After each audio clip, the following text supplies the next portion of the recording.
videos, especially with the 1200 Reasons playlist, I've talked numerous times how I grew up in environments, religious, secular, whatever, that denied, and never acknowledged that straight existed. Like, the words straight and heterosexual never existed. Because that would imply there was something else. I mean, sex was never talked about in a positive light. It was always something my parents forwarded as fast as possible on movies and TV shows. Which is why we watched Christian movies. And I'm sorry for people who like Christian religious movies, but 99% of them, they're terrible. Terrible quality, terrible acting. Hate it. I did like VeggieTales and McGee and Me. Those were really the extent of the things I liked.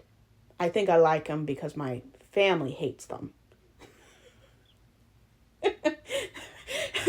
But I mean, find autonomy in any way you can, especially if you haven't a clue you don't have it. I mean, it was one of the ways I survived.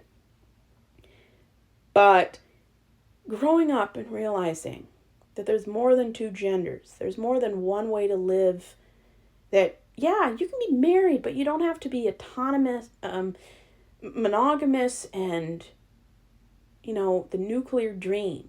I mean, if that's what you want, fine. But a lot of people don't want that. I mean, you can be polyamorous.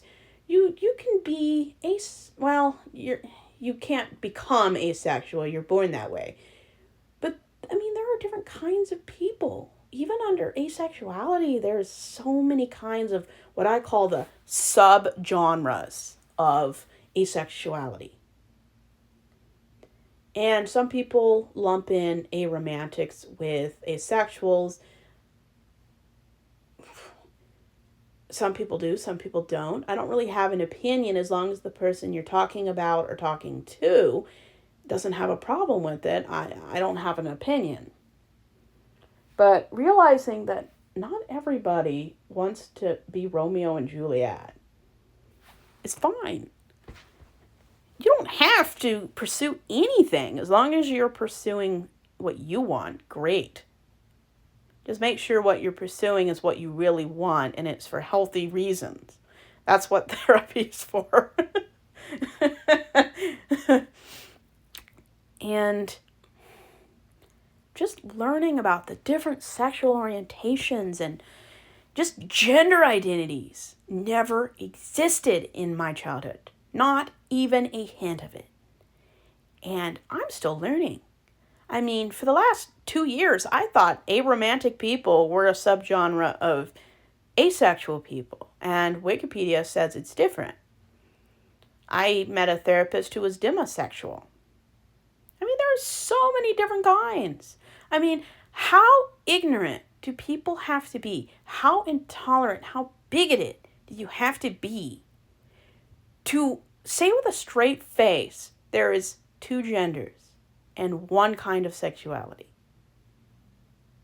Like, you have to ignore everything about medical, scientific, and just living in the real world. That's like someone looking at a Crayola box and saying, red and blue are the only colors. Boy and girl. There are no other colors. I mean, how ignorant do you have to be? How bigoted do you have to be to say with a straight face, there's one sexuality, there's two genders. And that's why this June 2025, I was an LGBTQIA ally for the first time. I celebrated Pride for the first time at 31. That is how sexually repressed I grew up in. I mean, I was so repressed, the straight cis part didn't even come out till I was 28. It's ridiculous. I'm in sex therapy trying to work and unravel the rabbit hole that is fundamentalist Christian sex therapy. I wouldn't wish that on my worst enemy. The victim blaming is that's right up there, pretty bad, very, very, very bad. And I'm so happy. I've seen half of the shows and TV and miniseries for the LGBTQIA group. They're a wonderful community.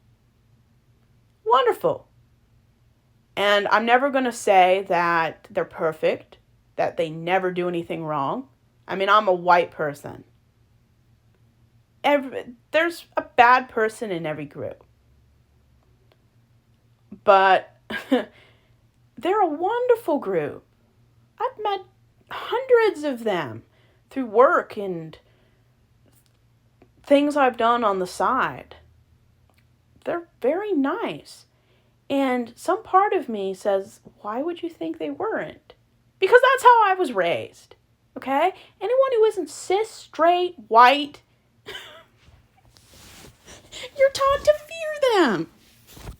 I grew up in, I didn't even hear that they were predators, which is a terrible thing to say, because my environment didn't even want you to know that there were a deviant group that were predators. So I never heard that horrible part, which I'm grateful about. I'll probably make some videos later on about what I liked about religion.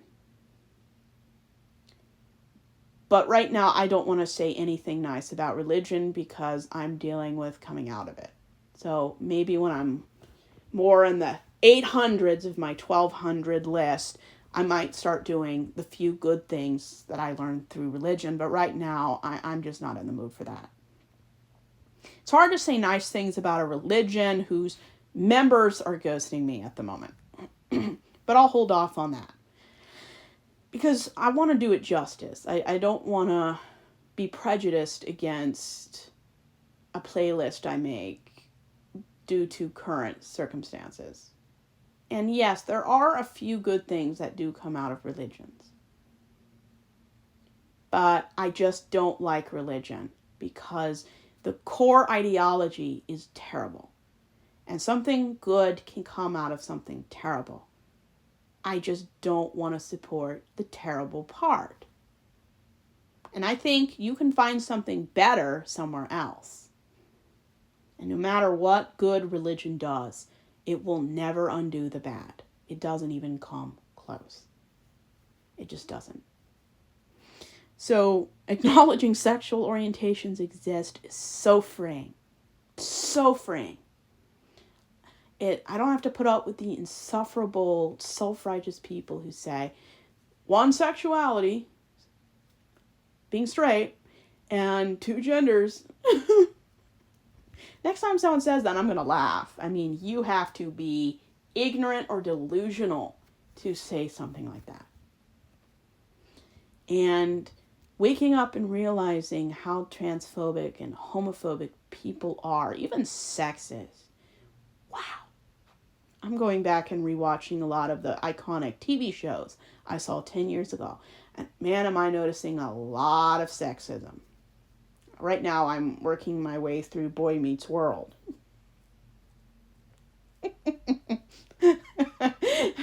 I'm also working through Dawson's Creek. I definitely see some problems. And it's not a problem to show people who have genuine problems. The problem is when shows show terrible behavior as something funny, something that's normal. Luckily, there's a lot less of that now, but I definitely see a lot more transphobic, homophobic, sexist, and racist things. And I always write things down that bother me, and I can make a video about it. If something bothers you, you can always write in the comments about it. I might not do a video because I have 7 different playlists I'm doing right now. But I might write it down, and maybe in a few years, once I'm done with what I'm doing now, I can definitely take a look. But it's going to take me more than 2 years to do the 1,200 reasons I left Christianity. So, at least for the next 2.5 years, I'm not going to start anything new besides just escaping this mess. Trust me, that's definitely enough to drive anyone crazy. And my family calls me crazy. I mean, they made me crazy. I'm just trying to be a little bit less crazy every day. And I love learning about new orientations. I just do. I love, learning about their history. And I mean, 3 days ago, I learned why a lot of TV shows and a lot of protests have the pink triangle. I didn't know the history about how the Nazis used it as a slur against gay people. Kind of like how they used the Star of David was a slur against the Jews. And after the Nazi crisis, went away, even though I think it's making a comeback now in America, that community actually uses the pink triangle to own it and show awareness and be proud of their history, even though some of the history wasn't kind to them. And I had never learned about some of these symbols. So I love educating myself. And if I ever say something on these videos about any orientations, sexualities, or lifestyles where I use the wrong term, or, maybe I don't understand something, leave it in the comments, because I love criticism. Just don't be too brutal. I still have feelings. And I just love being an ally. This year, I told you, I celebrated Pride for the first time as an ally. I'm not, an LGBTQIA plus member myself. I'm cis and straight, which is something I actually put in my coming out text last, I forget, when was the 25th? Saturday. But that doesn't mean I can't understand. I've been persecuted for coming out myself. So I may not be gay or trans, but I definitely know that being an atheist is one of the most persecuted groups. It's probably, if it's not as sensitive as being trans, it's probably up there. I will always defend them. I will always defend people of any sexuality or orientation. If they're not good people, I'm not going to support them, but I will always support the community they're in.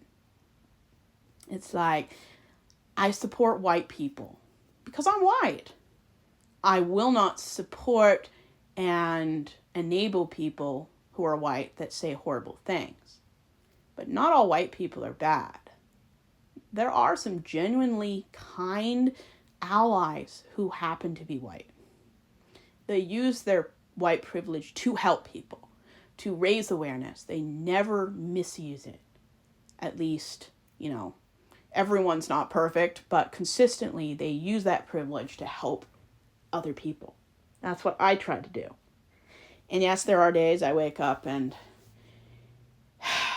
I'm embarrassed to be cis, heterosexual, and white right now, but that's just because we're being governed by idiots. But yeah, I love learning. And I'm always surprising myself. I always say I try to watch something that isn't straight every other day. Because the moment I forget that people exist and that their history isn't important, which it very much is, I let that toxic heteronormity back in. And you can pull off being heterosexual and cis and be healthy about it and rock it. Not the environment I grew up in. Absolutely terrible. And it's hard to find a heterosexuality that isn't toxic and just uncomfortable. But I'm learning about it and I'm searching for it. And just because I choose to be celibate and 4B doesn't make me any less heterosexual. It's kind of like just because I'm sitting down doesn't mean I have less legs or that I don't have legs. I'm just not using them right now. It's kind of like that. And I have to accept that, yeah, I am in the majority of orientations. I think 75% of the world's population, approximately, we don't know because a lot of people haven't come out yet, about 3 out of 4, or 75% of the world's population is straight. And a lot of them are definitely using that privilege terribly. And I remember every day, multiple times a day, just because you're straight, cis, white, doesn't mean you have to behave as the worst stereotypes of those groups. And I have a lot of internalized homophobia and transphobia and sexism and racism. And I don't think I'll ever be able to eradicate the internalized ick. The difference is I can recognize it and rise above it and tell it to be quiet. 5 years ago, I did not know the difference, but we're definitely moving in the more positive direction. But if I'm not far enough, someone choke me. That's how I learned. So,